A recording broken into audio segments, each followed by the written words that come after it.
Vamos ler um texto da palavra de Deus, vamos lá. João, capítulo 16. João 16, João, o Evangelho de João. João escreveu um evangelho extraordinário, uma revelação extraordinária da pessoa de Jesus Cristo, mostrando a sua divindade, a sua existência desde sempre. Então, João, o Evangelho de João, esse é um texto maravilhoso. Jesus está em um discurso de despedida, ele havia falado sobre sua partida, sobre sua morte, e os seus discípulos, principalmente aqueles mais chegados, né, ficaram extremamente abatidos e abalados. E eu acredito, né, mas assim, então assim, ficaram abalados, e ali Jesus então traz uma palavra de consolo nesse discurso a eles, né. Então ele diz, olha, não se turbe, lá no capítulo 14, né, o vosso coração, crede em Deus, crede também em mim, na casa do meu pai há muitas moradas, se não fosse assim eu não vos teria dito, vou preparar lugar. E aí ele começa a falar aos seus discípulos, e aqui nessa fala ele diz o seguinte, mas eu lhes digo a verdade, versículo 7, tá? É melhor para vocês que eu vá, porque se eu não for, o Consolador não virá, Consolador, o Espírito Santo, tá? Não virá para vocês, mas se eu for, eu o enviarei a vocês. Quando ele vier, convencerá o mundo do pecado, da justiça e do juízo. E ele explica o significado disso. Do pecado, porque eles não creem em mim. Da justiça, porque eu vou para o Pai, e vocês não me verão mais. Então, ir para o Pai significa que ele cumpriu toda a lei, não é? Do juízo, porque o príncipe deste mundo já está julgado. Tenho ainda muito para lhes dizer, mas vocês não podem suportar agora. Quando ele fala do príncipe deste mundo, ele está falando de Satanás, não é? Porém, quando vier o Espírito da verdade, ele os guiará em toda a verdade. Ele não falará por si mesmo, mas dirá tudo o que ouvir e anunciar a vocês, as coisas que estão para acontecer. Ele me glorificará, porque vai receber do que é meu, e anunciará isso a vocês.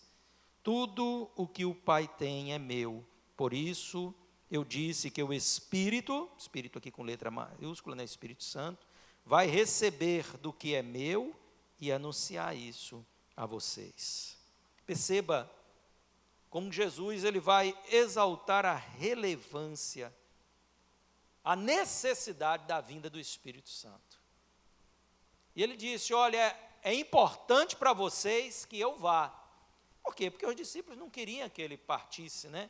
Ele cumpriu a sua obra, e ele constituiu a igreja, ele é o Senhor da igreja, ele é o centro da igreja. Então todas as coisas convergem para Cristo, e nós precisamos compreender isso, para que nós não tenhamos a intenção de tornar a igreja, e a igreja em muito está se tornando isso, antropocêntrica, colocando o homem como centro das atenções, e produzindo, inclusive, cultos para os homens. E eu quero dizer uma coisa para você, não é? Nós estamos aqui para cultuar e adorar a Deus. Esse culto não existe para mim, não é um culto ao homem. Nós estamos aqui para cultuar, para adorar a Deus. E tendo essa consciência, cada um traz o seu melhor para Deus. Então você traz a sua presença, você traz a sua vida aqui no altar do Senhor. Alguns vão estar aqui atuando, como eu que estou aqui pregando, e que tenho que sempre me esforçar para trazer o melhor, porque quando Deus requeria uma oferta, Ele sempre requeria o melhor. Não importa a simplicidade da oferta, não importa, mas a questão é ser o melhor. Se você está entregando o melhor de sua vida a Deus, isso para Deus é o que vale. Ah, pastor, mas eu sou novo na fé. Ah, pastor, mas eu não conheço isso. Ah, pastor, eu não sou um líder, eu não sou isso, eu não sou aquilo. Entregue seu melhor a Deus. Deixar que Deus vai promover você, o seu crescimento vai acontecer. Então, queridos, Nós estamos vendo Jesus aqui falando aos seus discípulos, é importante que eu vá, porque existe uma obra que só o Espírito Santo, eu o enviarei, fará neste mundo, entre vocês na igreja, mas também ele agirá, convencendo os homens do seu pecado, do juízo e da justiça. Mas o Espírito Santo, segundo a própria ênfase de Jesus Cristo, precisava vir. E quando ele vem, ele instaura o início da igreja, propriamente dito, porque o seu mover promove a ação da igreja. E Jesus Cristo havia dito aos seus discípulos, não se ausentem de Jerusalém, até que do alto vocês recebam a promessa do Espírito Santo. No versículo de número 7 ele diz, mas eu lhes digo a verdade, é melhor para vocês que eu vá. Então os discípulos queriam que ele ficasse, mas não entendiam, não compreendiam. Eu também, se estivesse ali, não compreenderia. Obviamente, eram coisas ainda a serem reveladas, né? Porque se eu for, o Consolador, o Espírito Santo, se eu não for, perdão, ele não virá para vocês, mas se eu for, eu enviarei. E quando Jesus morre e é assunto aos céus, então, ali os seus discípulos se reúnem, ficam na expectativa, na espera, e o Espírito então é derramado no cumprimento da promessa, né? Isso é maravilhoso, maravilhoso demais. Então o Espírito Santo, ele tem uma obra imprescindível para fazer em nossas vidas. Além de nós entendermos que ele atuou em nossa vida para a salvação da nossa alma, porque obviamente, como está escrito, ele nos convenceu, é ele quem nos convence do nosso pecado, do juízo e da justiça e do juízo. Olha só, é ele quem faz essa obra no nosso coração, ele que é responsável por todas essas coisas, mas além disso, o Espírito Santo é responsável por nossa santificação, ele trabalha em nós num processo de santificação, e aí nós começamos, em vez de manifestar o fruto que a obra da carne promove, inimizades, porfias, brigas, orgulho, invejas, coisas como essa, aí lá em Gálatas, né, capítulo 15, fala sobre isso. Então nós vamos manifestar o fruto do Espírito, e o fruto do Espírito, entre outras coisas, é claro, né, é amor, paz, longanimidade, benignidade, mansidão, domínio próprio, coisas assim, coisas como essas, que não existe juízo sobre estas coisas, muito pelo contrário, a aprovação de Deus. Então todas essas coisas fazem parte da obra do Espírito Santo. E eu quero falar sobre a obra do Espírito Santo, mas eu não vou falar sobre muitas coisas, é claro. Eu quero falar com vocês sobre duas coisas acerca da obra do Espírito Santo. Apenas duas coisas hoje, mas que eu sei que são fundamentais para a vida de vocês. Tá certo? Duas coisas. A primeira dessas coisas, que é uma ação imprescindível do Espírito Santo na vida de cada um de nós, é o quê? O Espírito Santo precisa guiar as nossas vidas. E eu quero perguntar a você, para que você responda dentro do seu coração, você tem sido guiado pelo Espírito Santo? Você tem se permitido guiar pelo Espírito Santo? É isso que nós precisamos compreender, queridos. O Espírito Santo de Deus, ele foi enviado pelo Senhor para, entre outras coisas, ele guiar-nos como indivíduos cristãos e guiar-nos como igreja de Jesus Cristo. E um dos grandes problemas que nós encontramos hoje, no nosso meio, eu digo hoje, mas eu poderia dizer que talvez na história da igreja, essas coisas são assim, são as pessoas não se permitirem direcionar pelo Espírito Santo, haja vista de que muitas das decisões pessoais que vemos pessoas tomar, não estão na direção da vontade de Deus. E o Espírito jamais nos guiará para um precipício. Ele jamais nos guiará para onde a vontade de Deus não está. Na doutrina do Novo Testamento, não existe exceção para a vida de ninguém. A palavra é clara em dizer que aquele que é filho de Deus precisa ser guiado pelo Espírito Santo. E que o fato de sermos guiados pelo Espírito Santo testifica que nós somos filhos de Deus. Olha o que diz aqui o texto de Romanos 8, versículos 13 e 14.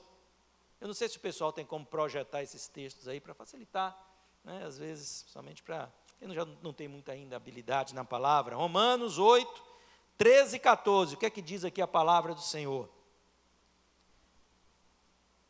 Porque se vocês viverem segundo a carne, caminharão para a morte, mas se pelo Espírito mortificarem os feitos do corpo, certamente viverão. E versículo 14 diz: pois todos os que são guiados pelo Espírito de Deus são filhos de Deus.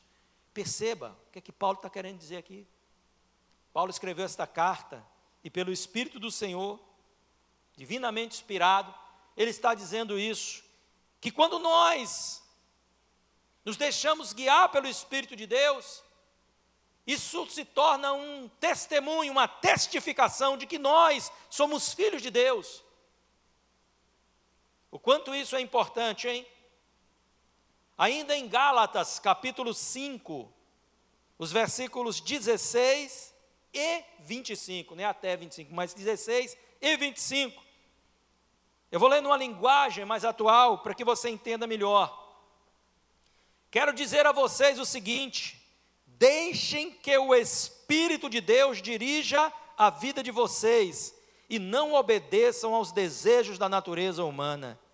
No versículo 25, que o Espírito de Deus que nos deu a vida, controle também a nossa vida. A direção do Espírito Santo é a garantia de que estaremos no caminho certo. Você não tem garantia nenhuma de que você estará no caminho certo, se você não tem a direção do Espírito Santo na sua vida. Porque quando não sabemos, queridos, para onde devemos ir, qualquer caminho vale.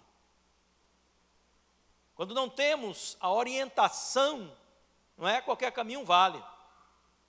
Se eu dissesse a você que você deveria ir amanhã fazer alguma atividade ou qualquer coisa que fosse necessária em um determinado lugar, olha, você vai em um lugar que você não costuma ir, né? Às vezes a gente mora aqui e Salvador é uma cidade muito grande, então tem bairros que a gente não tem assim contato. Então você vai lá em tal bairro, lá na Cidade Baixa, lá em tal rua, em tal lugar. Então é assim, né? É um pouco complicado. Ou você bota lá o Waze para funcionar, e aí você vai seguindo aquela direção para que você chegue naquele lugar. Ou então você vai sair daqui, ter uma noção mais ou menos para onde você vai, e você pode chegar até próximo, mas você não vai atingir o alvo. É complicado. É muito complicado. Então, poucos dias atrás, estava engarrafada essa paralela, foi uma coisa assim, eu acho que foi no dia daquele tiroteio ali que vitimou, né? Uma jovem, uma moça ali, não sei se era uma dentista, né? É isso aí. Estava tudo travado. E eu botei no Waze, o Waze me mandou por um atalho, entrei ali na Pinto de Aguiar, ali junto da Paris, e fui subindo ladeira, descendo ladeira, falei, meu Deus, eu simplesmente, para chegar aqui na igreja, né? E eu falei, rapaz, eu não tenho a menor noção de para onde ir aqui. Uma rua que mal passava um carro, um subiu, desceu, outro subiu, desceu, não conseguiu subir, aí eu subi, peguei por cima, e aí, uma ladeira assim, a pessoa com um carro mais fraco não sobe, né? E outros que botaram também no Waze. Mas eu tinha uma certeza, sabe? Que o Waze estava me levando na direção certa. Eu tinha uma convicção. Então, de repente, eu cheguei aqui atrás, no alto, que fica aqui atrás, lá em cima, e esse eu conhecia, porque eu já tinha ido por aí. E quando eu cheguei ali, eu falei, mas olha, que coisa, né? Como que sabe, e me levou, porque estava tudo travado, na paralela e aqui, muito mais rápido do que eu chegaria. Embora eu disse, eu não venho mais por aqui não, eu não tenho o êxito certo. Muito complicado, né? Mas, realmente, querido, quando você tem a direção do Espírito Santo, é assim. O êxito ainda pode falhar, mas o Espírito de Deus nunca falha. Agora, é incrível porque eu vejo pessoas dizendo o seguinte, porque Deus me disse, porque Deus me falou, porque Deus me mandou. Depois arrebentam a cara. Eu não sei o que aconteceu, pastor. Não. Você não está na direção do Espírito Santo. Se você estivesse na direção do Espírito Santo, você teria alcançado o alvo. Você teria chegado ao destino certo, ao porto seguro. O grande problema é que nós, muitas vezes, nos fazemos surdos à voz do Espírito Santo e não queremos atender aquilo que é a direção que Ele está trazendo a nós. Jesus Cristo disse, porém, quando vier o Espírito da verdade, nós lemos isso no texto de João, Ele nos guiará em toda a verdade. Então, o Espírito Santo não nos guia ao engano, não nos guia para um precipício. O Espírito Santo nos guia a toda a verdade. Isso vale para a nossa vida pessoal e vale para a igreja. Quando você fala sobre a igreja precisa estar na direção do Espírito Santo. Não é a vontade de cada um de nós aqui que tem que prevalecer.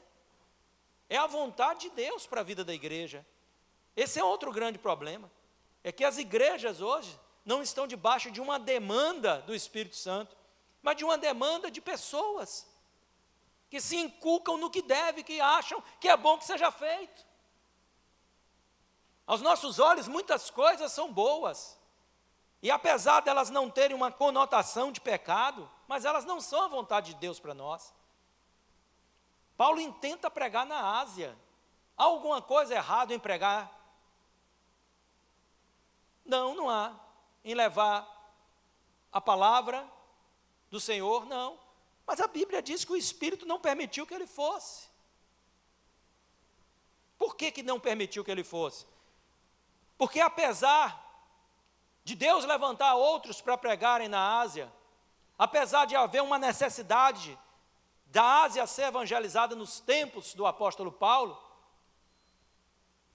há de se pensar que Deus tem um direcionamento específico. Então Paulo tem um sonho, onde ele vê um homem macedônio dizendo, passa a Macedônia e ajuda-nos. E quando ele levantou, ele entendeu o que Deus queria. Deus não mandou pregar na Ásia, era um desejo do seu coração. Havia algum pecado nisso? Não, mas não era a direção de Deus.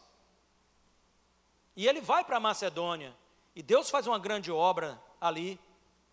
Se ele vai para a Ásia, ele poderia estar trabalhando para Deus, mas não com Deus, porque a diferença é quando você tem uma direção do Senhor. Assim é na vida da igreja. Olha o que, diz o texto aqui, Atos 13, 1 e 2. Eu estou sendo rápido, querido, porque a gente não tem muito tempo, tá? Havia na igreja de Antioquia profetas e mestres, Barnabé, Simeão, chamado Níger, Lúcio de Cirene, Manaém, que tinha sido criado com Herodes, o tetrarca, e Saulo. Enquanto eles estavam adorando o Senhor e jejuando o Espírito Santo, Saulo é Paulo, né? Seu nome grego de Paulo. Disse, separem-me agora Barnabé e Saulo para a obra a que os tenho chamado. Quem disse? O Espírito. O Espírito Santo disse isso. Obviamente ninguém viu uma forma qualquer, mas ouviram a voz do Espírito Santo de forma inequívoca. É o Espírito dirigindo as ações da igreja. Atos 15, 28. Quando tem lá aquele concílio da igreja, que havia uma celeuma, né? Os judeus convertidos queriam que a igreja gentílica guardasse aspectos da lei. E Paulo era um batalhador ferrenho contra isso, contra essas imposições incabíveis. Não era vontade de Deus. Então a igreja se reúne em Jerusalém e dá um parecer favorável àquilo que era a opinião de Paulo. E entre outras coisas, eles dizem o seguinte: pois pareceu bem ao Espírito Santo e a nós não impor a vocês maior encargo além destas coisas essenciais. E ele vai dizer quais são as coisas essenciais, né? Fuja da idolatria, não coma nada que é sacrificado ao ídolo, nem aquilo que morre com sangue retido, né? E fuja da prostituição, das impurezas sexuais. Então foi a direção que ele deu. Então segue a vida de vocês aí, fiéis a Cristo, servindo ao Senhor. Mas pareceu bem a nós e ao Espírito Santo. Mas quantos cristãos hoje têm falhado em não buscar a direção do Espírito Santo para a sua vida? Em buscar aquilo que é o que o Espírito de Deus quer para a sua vida? Porque nós temos o costume de estabelecer aquilo que nós queremos como uma verdade pessoal e não estarmos abertos, né? Muitas vezes aquilo que o Espírito quer nos falar para uma decisão profissional, para uma decisão relacional.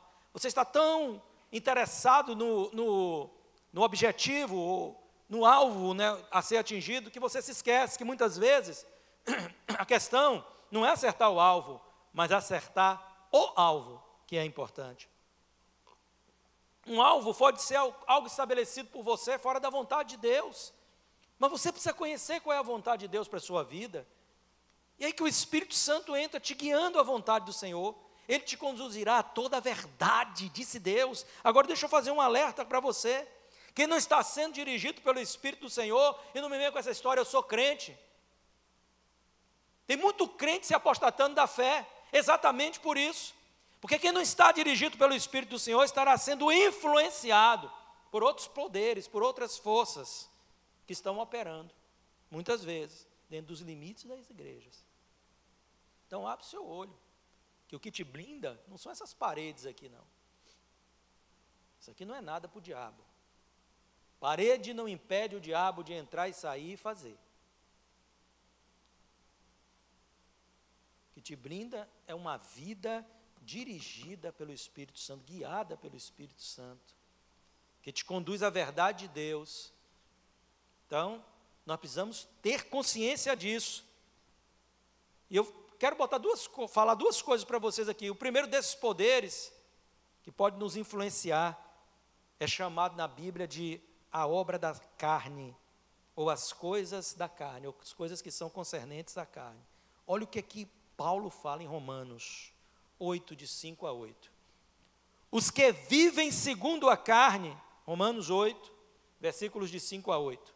Os que vivem segundo a carne se inclinam para as coisas da carne, mas os que vivem segundo o Espírito se inclinam para as coisas do Espírito. Pois a inclinação da carne é morte, mas a do Espírito é vida e paz. Porque a inclinação da carne é inimizade contra Deus, pois não está sujeita à lei de Deus, nem mesmo pode estar. Portanto, os que estão na carne não podem agradar a Deus. Se o que está demandando a sua vida e guiando a sua vida são os teus impulsos carnais, se o que está guiando a tua vida e demandando a tua vida são os seus sentimentos, cristão não pode ser guiado por sentimentos. A Bíblia diz que o nosso culto precisa ser racional, com entendimento, com compreensão daquilo que estamos fazendo. A nossa vida precisa ser pautada pelo entendimento da vontade de Deus para nós. Você compreende isso? Olha só. Então a Bíblia está sendo clara quando traz a nós a necessidade da direção do Espírito Santo em nossa vida.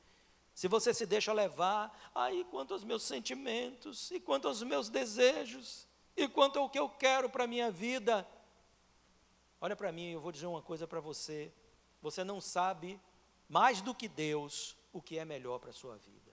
Não tem como, querido, não tem como. Há caminhos, diz a palavra do Senhor, que ao homem parece ser caminhos de bem, mas no fim são caminhos de morte, caminhos de maldição. Então as nossas escolhas são comprometidas por nossas limitações, mas Deus sabe o que é melhor. Deus sempre sabe o que é melhor para nós, mesmo quando aquilo que Deus propõe para nós possa trazer um caminho difícil, mas o final será sempre o final que vai trazer contentamento, satisfação, realização para as nossas vidas. Quando o povo de Israel estava lá, dizendo que Deus havia se esquecido deles, eles pecaram, quando veio o juízo de Deus, então a turma se assombrou. Jeremias 29, o Senhor diz a eles, porque eles estavam dizendo, o Senhor não liga mais para a gente, o Senhor não... E Deus disse, eu sei que pensamentos tenho acerca de vocês, pensamentos de bem e não de mal, para vos dar o fim que vocês desejam. O grande problema, sabe qual é? O povo não dava ouvidos a Deus. E hoje a gente muitas vezes não está dando ouvidos ao que o Espírito Santo diz para a gente. E isso é um problema muito sério.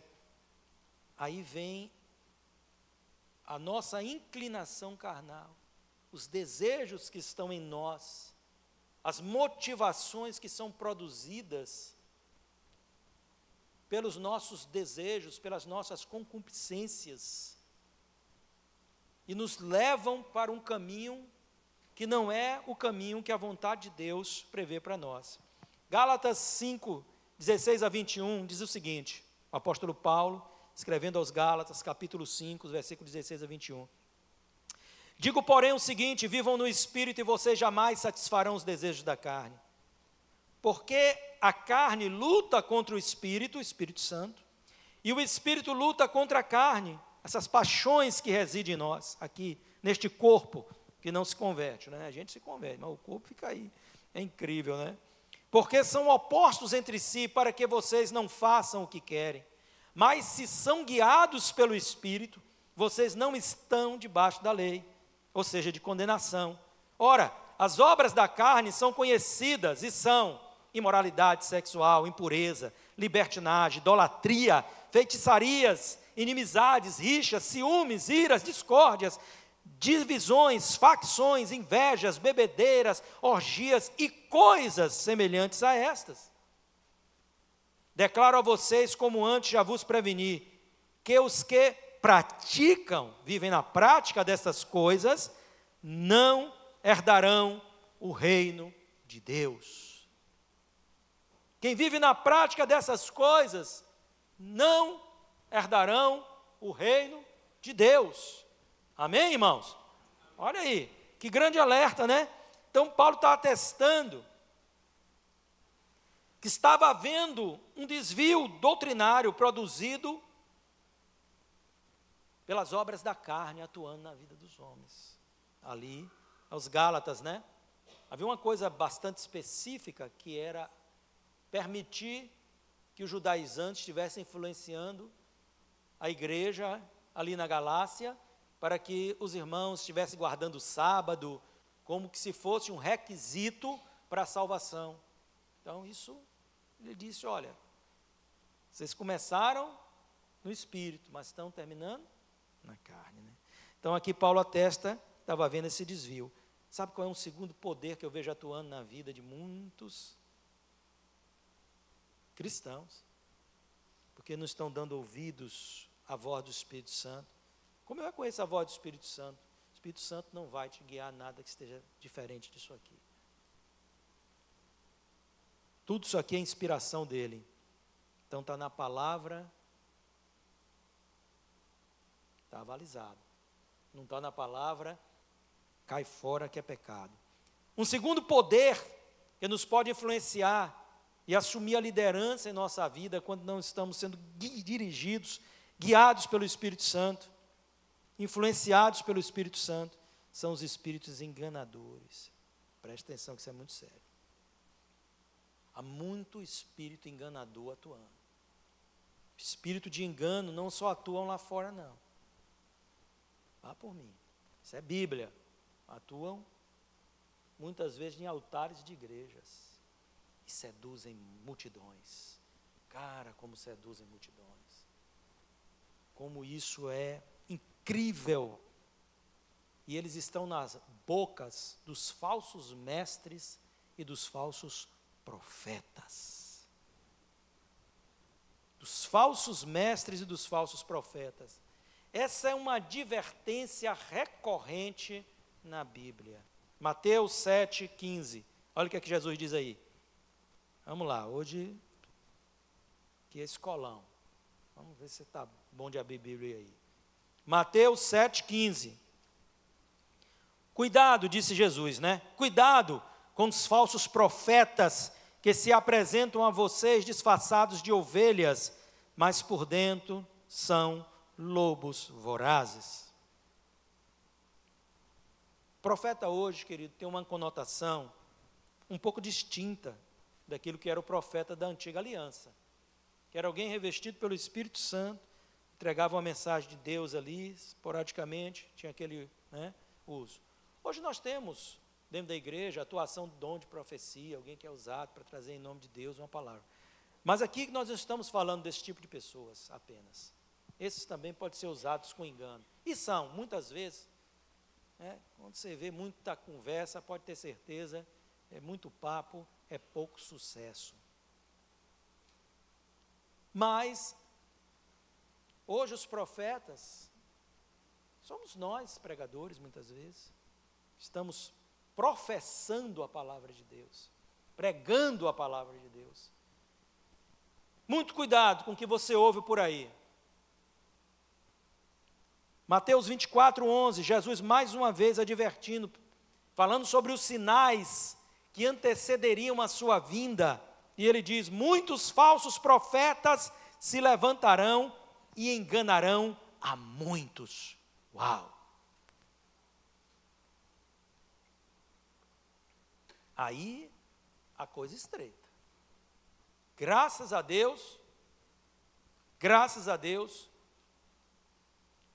como dizia o pastor Luiz Antônio da Hora, não enganarão a todos, mas a muitos. E muitos têm sido enganados, porque essa palavra de Deus não falha. Mas enganarão a muitos. Abra seu olho com o que você tem ouvido aí, e muitas vezes essas coisas vão entrando no seu coração e te influenciando, e mudando o seu interior, o seu coração, corrompendo a sã doutrina no seu coração. Tenha muito cuidado com quem você anda ouvindo por aí. Antigamente a gente tinha, não é, a congregação local, a gente ouvia a palavra de Deus, às vezes você ouvia ali na rádio e tal. Hoje, você com um celular na mão, você ouve mensagem de todo jeito. E você tem que ter cuidado. Jesus Cristo, quando João escreve as cartas das igrejas da Ásia Menor, ele diz a uma das igrejas o seguinte: você tem nome de que vive, mas você está morta. Morta espiritualmente, mas tem nome de que vive. Ou seja, tem muita igreja por aí que você às vezes pensa assim: uau, cuidado com isso, irmão. Tenha muito cuidado, porque a gente tem um ditado que é muito certo, sabe? Uma verdade popular: nem tudo que brilha, nem tudo que reluz é ouro. É assim ou não é? Muita gente é pego aí. Segunda carta de Pedro, capítulo 2, olha quantos textos eu estou aqui usando para respaldar aquilo que eu estou trazendo para vocês. A quem Pedro está escrevendo? Aos dispersos, a crente. O que é que ele diz aqui? Os versículos de 1 a 3. Assim como surgiram falsos profetas no meio do povo, aqui ele se refere às falsas profecias da antiga aliança, que foram trazidas ao povo hebreu, também haverá falsos mestres entre vocês.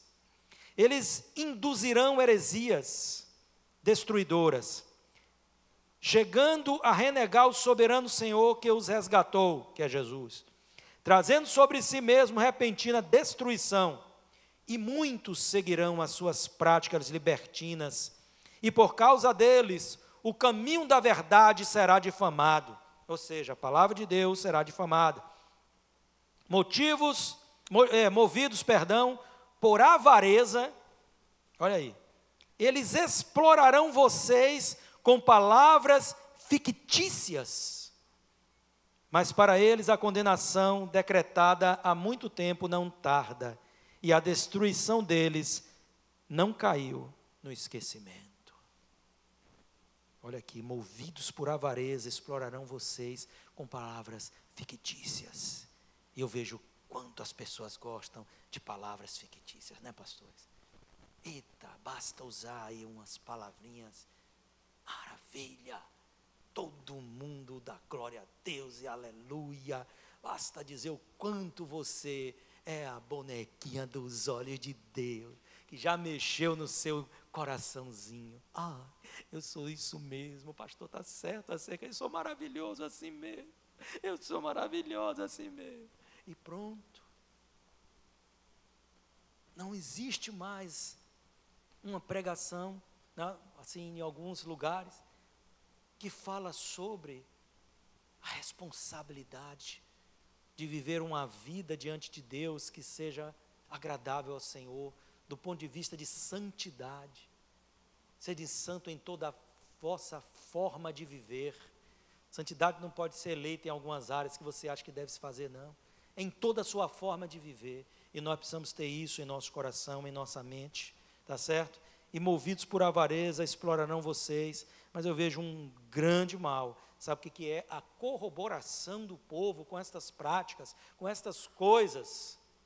Com estas coisas. Eu me lembro lá do texto do profeta Oséias aqui, onde Deus vai dizer através de Oséias, assim como é o coração do sacerdote, é o coração do povo. E assim como é o coração, e ele está falando do mau sacerdote. Ele estava falando daquele que era um mau líder. E ele disse, assim como é o coração do povo, é o coração do sacerdote.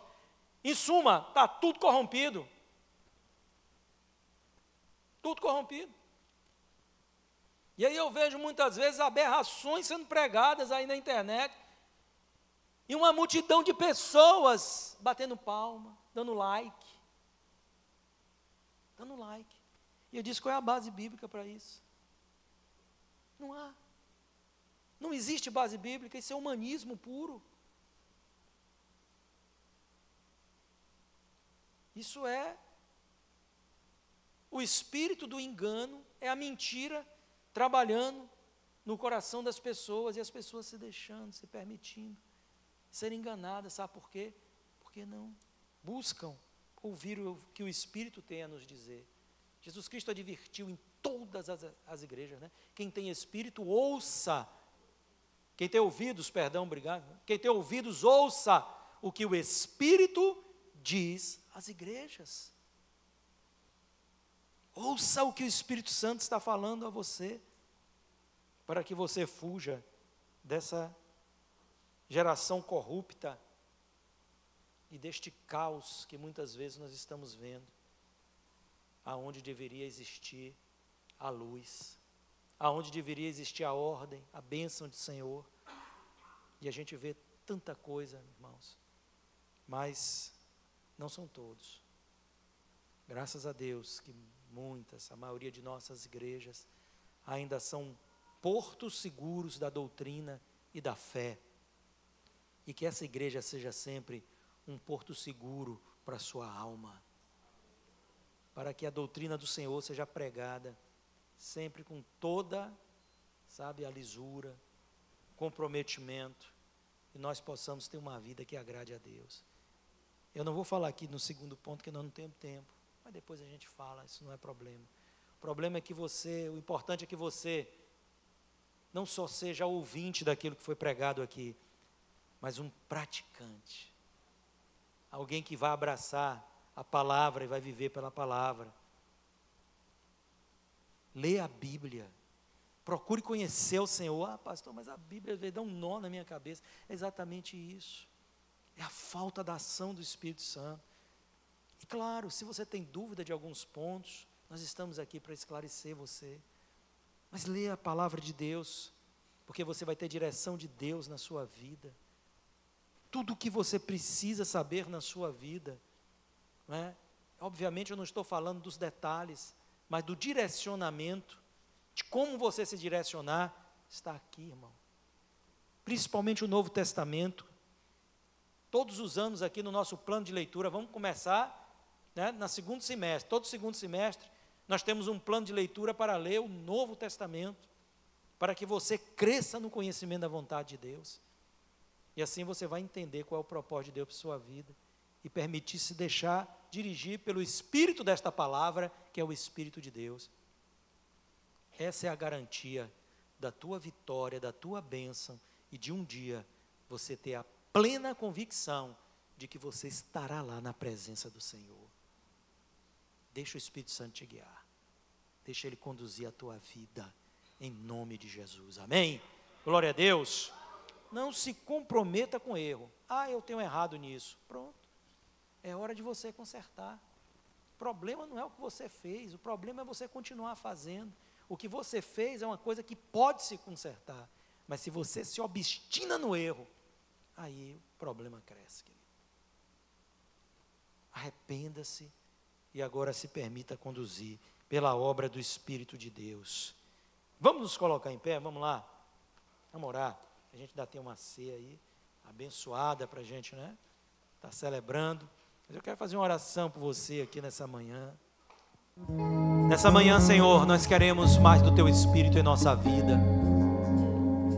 Tu disseste, Jesus, que Ele nos conduziria a toda a verdade, que Ele não falaria de si mesmo, mas acerca de Ti, porque receberia de Ti